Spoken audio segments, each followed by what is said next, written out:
যিকোনো কাপোৰ পিন্ধিলে বা ব্লাউজ পিন্ধিলে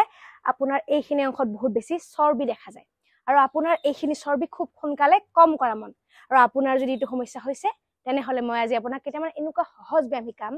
যি ব্যায়াম যদি আপুনি সদায় কৰি যাই থাকে আপোনাৰ এইখিনি অংশৰ চৰ্বি একেবাৰে নাইকিয়া হৈ যাব আহক আমি একেলগে ব্যায়াম কেইটা কৰো ব্যায়ামটো কৰাৰ বাবে আপোনাক মাত্ৰ প্ৰয়োজন এখন চুৰ্ণি বা টাৱেল প্ৰথম ব্যায়ামটো কৰাৰ বাবে আপুনি টাৱেলখন এনেকৈ ধৰি লৈ তলফালে টানিব ওপৰ ফালে লৈ যাব এনেকৈ তলফালে টানিব ওপৰ ফালে লৈ যাব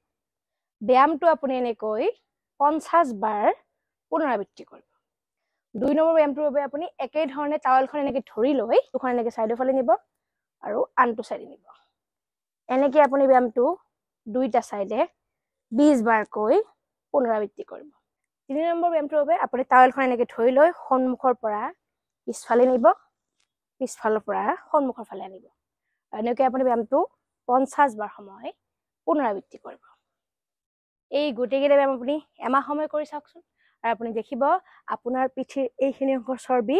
একেবাৰে নাইকিয়া হৈ গৈছে বহুত জৰুৰী ভিডিঅ' কাইণ্ডলি সকলোকে ভিডিঅ'টো শ্বেয়াৰ কৰিব